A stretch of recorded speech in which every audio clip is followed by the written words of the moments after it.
हरि ओम।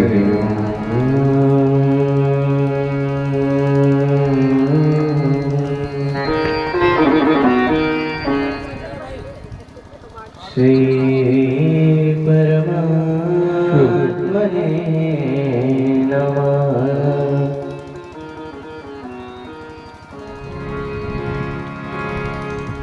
नमः परम कल्याण,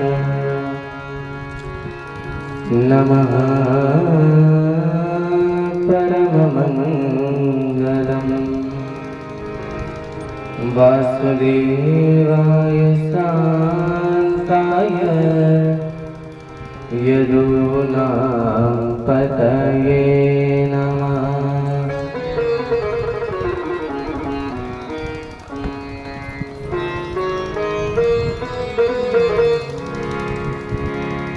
ध्येयं सदा परिभवत् नमः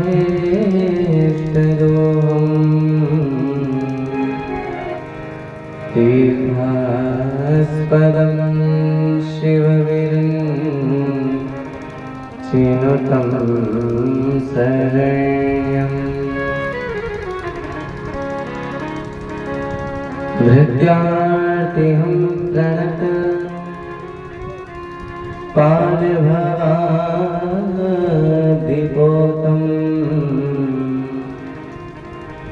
वन्दे महापुरुषते चरणारविन्दम्।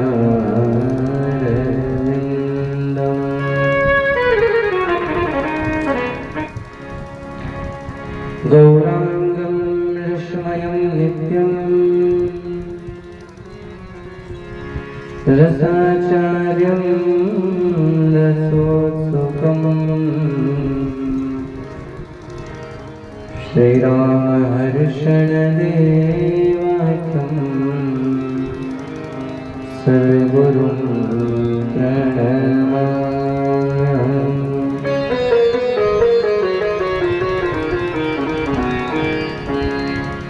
सदा वसन्तं नवनीतचौरं,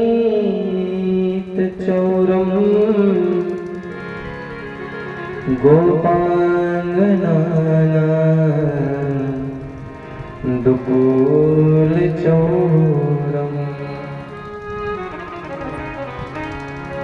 अनेकजन्मार्जितपापचौरम्, चौराग्रगण्यं पुरुषं नमामि।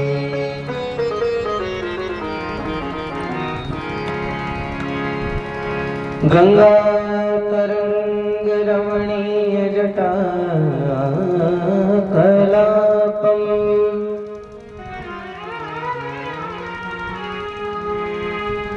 गौरी निरन्तर विभूषित वामभागम्,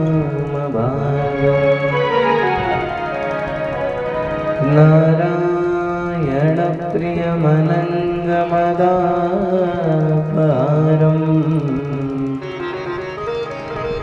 वाराणसीपुरपते भज विश्वनाथम्।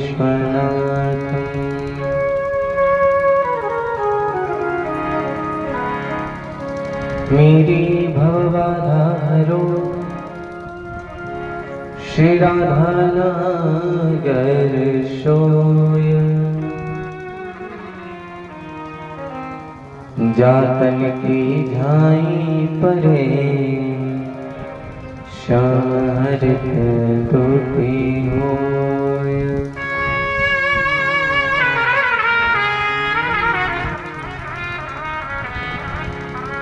वृंदावन बिहारी लाल की, श्रीमद्भागवत महापुराण की जय। श्री महाकालेश्वर भोलेनाथ की जय। श्री सद्गुरुदेव भगवान की जय हो। अनंत बलवंत श्री हनुमंतलाल जी महाराज की जय हो। जय जय श्री राधे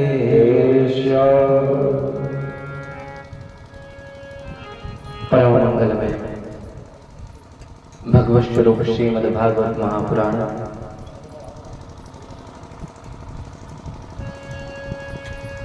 जगत नियंता जगदाधार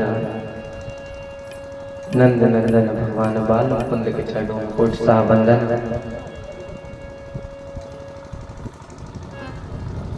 संपूर्ण चराचर का पालन और संहार करने वाले आशुतोष भगवान भोलेनाथ के चरणों में कोट सा वंदन।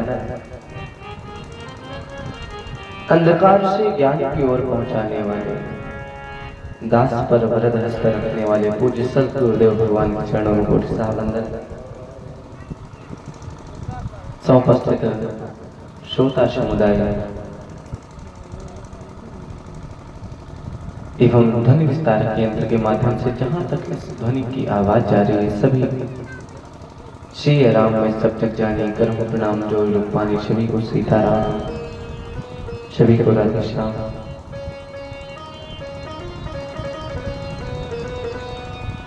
जैसा कि समय को आप सभी लोग देख रहे हैं, मानसून मौसम बड़ा साथ दे रहा है हम लोग का। तो जितनी देर भी हो उसके हृदय में भगवान का स्मरण करते हुए भगवान नाम संकीर्तन। देखिए, कथा तभी श्रवण कर सकते हैं, कथा का लाभ तभी मिल सकता है जब आप हृदय में कथा को धारण करें। जब तक हृदय में भगवान की वांगमयी मूर्ति नहीं है, तब तक कथा कितनी भी सुन डाले कोई लाभ नहीं होने वाला उसका। लाभ कब होगा? जब आप भगवान की कथा को श्रवण करें, जब उनके चरित्रों का हृदय में गुणगान होने लगे, तब समझें कथा। आइए कथा में अवगाहन करने के पूर्व 2 बार हरि नाम संकीर्तन तत्पश्चात भगवान की अमृतमयी कथा को श्रवण करेंगे। बोले वृंदावन बिहारी लाल की जय। जय जय राधा रमण हरि बोल, जय जय राधा रमण हरि बोल, हरि बोल। जय जय राधा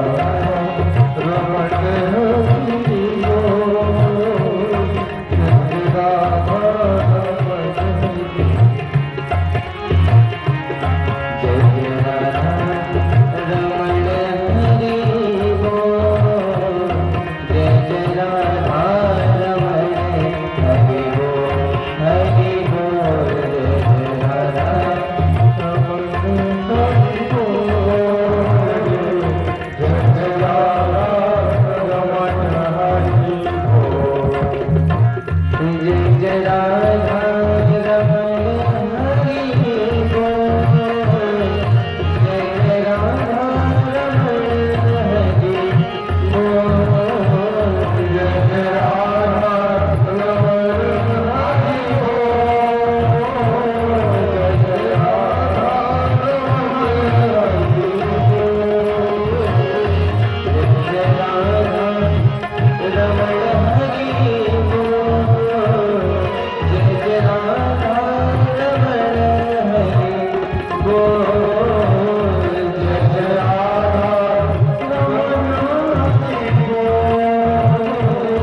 सुखदास सुखदास सुखदास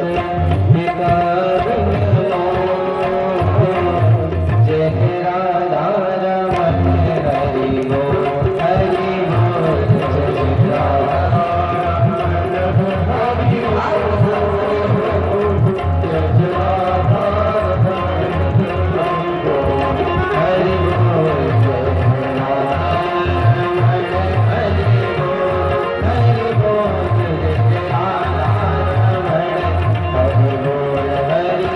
हरि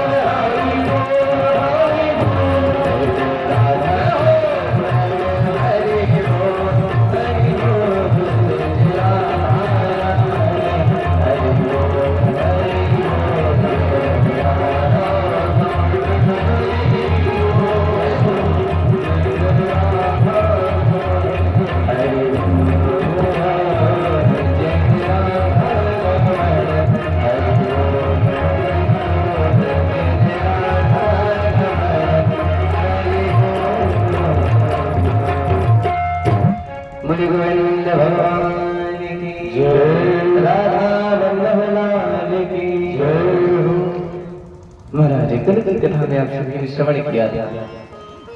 म्रियमाणस्य किम कर्तव्यम, बड़ा सहज और बड़ा कठिन प्रश्न है। सहज कैसा? कहा सहज इसलिए क्योंकि मरना सबको, सब मरेंगे। परीक्षित जी, मरना सबको है। और कठिन कहा कठिन इसलिए क्योंकि मरने की तैयारी कोई नहीं कर सकता। आप क्या जीने की तो तैयारी कर रहे हैं? अच्छा, किसी से कह भी दो भैया कि मरने की तैयारी करो तो बुरा मान जाएगा, लेकिन सत्य यही है। जो जन्म लिया है मरना तो है उसको। इसलिए हरि नामेव केवलम, हरि नाम संकीर्तन करें, भगवान के नाम का संकीर्तन करें। सुखदेव महाप्रभु आए, परीक्षित ने देखा, चरणों में गिर पड़े, कहा आज हम धन्य हो गए। क्यों? अरे महाराज, जिनके दर्शन करना दुर्लभ है वो महात्मा आज मेरे सामने, आज उनके चरणों को धोने का सौभाग्य मुझे प्राप्त हुआ, धन्य हूं मैं। सुखदेव जी का स्वागत सत्कार किया, आसन पर बैठा। वही प्रश्न, महाराज मरने वाले को क्या करना चाहिए? प्रश्न किसके लिए है? कहा अपने लिए नहीं, अपने लिए प्रश्न नहीं है।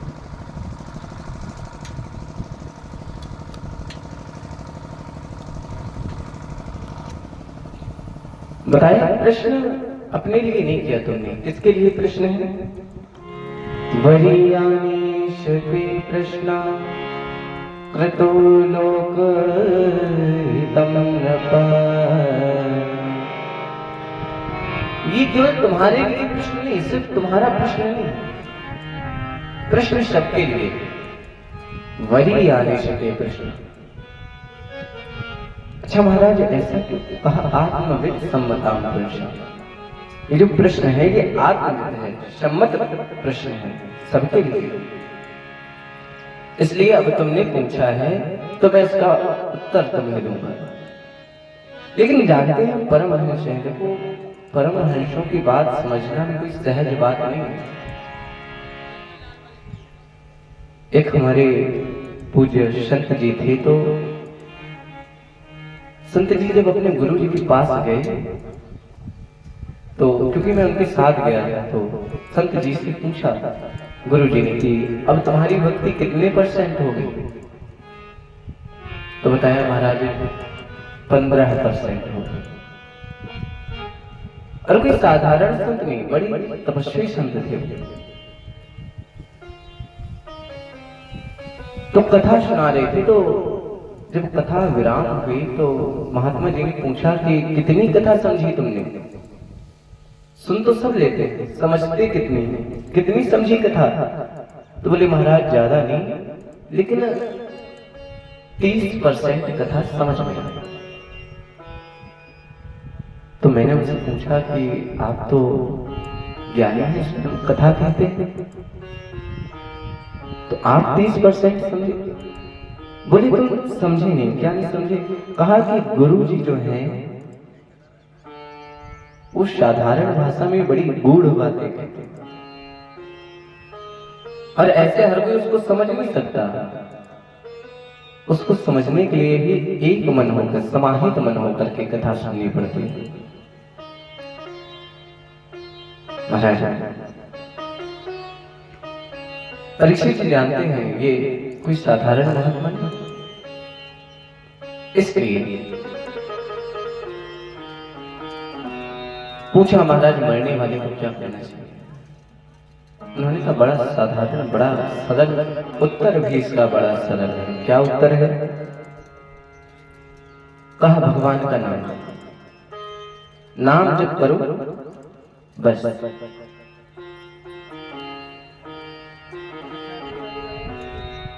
बताया महाराज हमारे पास समय नहीं ज्यादा है। शिवदेव महाप्रभु कहते हैं अधिक समय की आवश्यकता भी नहीं है। समय कितना हो? बोले 1 घड़ी, 24 मिनट का समय बहुत है तुम्हारे लिए। महाराज 24 मिनट में किसी को मोक्ष मिलता है? उन्होंने कथा सुनाई किसकी? बोले राजा हुए, उन्होंने जब देवासुर संग्राम किया तो देवासुर संग्राम में देवताओं को विजय दिला दी। जब सब देवता विजय प्राप्त कर लिए तो उन्होंने कहा कि मां को क्या वरदान मांगना चाहते हैं। तो जब वरदान की बारी आई तो हाथ जोड़ करके खड़े हो गए और कहने लगे महाराज खटवांग जी ने कहा कि प्रभु वरदान कुछ नहीं चाहिए, बस ये बताइए मेरी आयु कितनी शेष बची, अब कितनी आयु? महाराज जब आयु का पूछा तो देखा गया सिर्फ 2 घड़ी आयु शेष है। महाराज जब पता चला 2 घड़ी आयु शेष है तो हाथ जोड़े देवताओं को वहीं बैठ गए और समाधि लगा, तो उनका मोक्ष हो गया। तो परीक्षित तुम तो प्रसन्न हो जाओ, तुम्हारे पास बहुत समय है। जब ये कहा तो कहते हैं जन्म लाभा परां पुंसा मनते नारायण स्मृति। बोले जन्म लेने का लाभ ही यही है कि अंतिम अवस्था में भगवान की याद आ जाए, अंते नारायण स्मृति।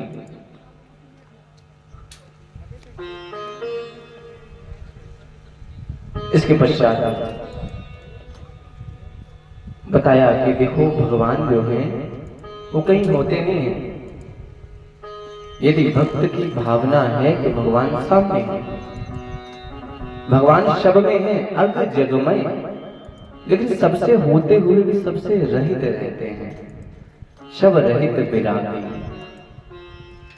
तो प्रकट कब होते हैं? बोले प्रेम ते प्रभु प्रगटे जिम आगे। इसलिए तो मानसकार जी कहते हैं कि हरि व्यापक सर्वत्र समाना, हरि व्यापक सर्वत्र समाना, हरि व्यापक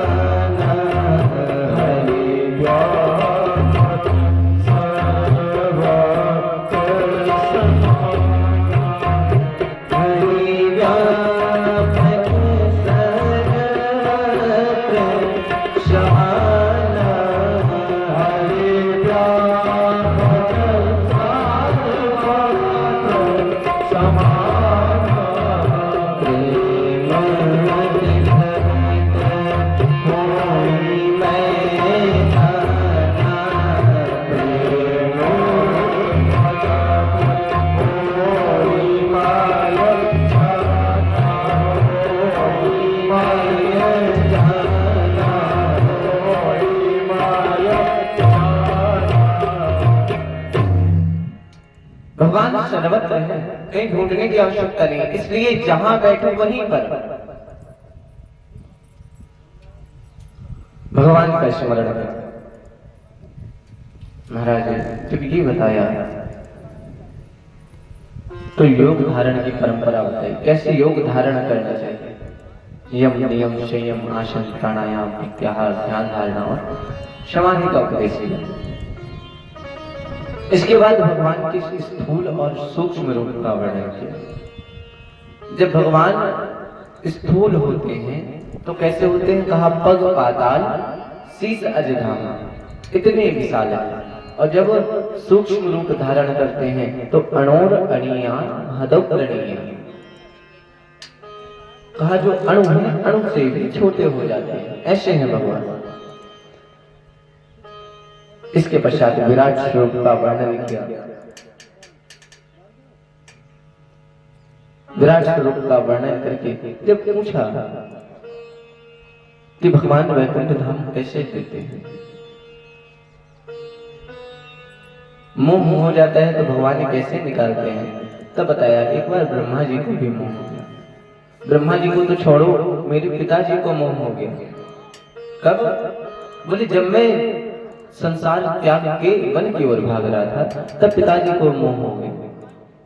पिताजी वापस तो आ गए मगर विकल हो गए, और इतने विकल हो गए कि महाराज जब ग्रंथों की रचना करते तो संतुष्टि नहीं मिलती।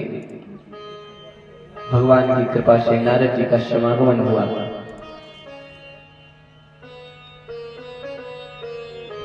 नारद जी ने कहा व्यास जी दुखी क्यों हो?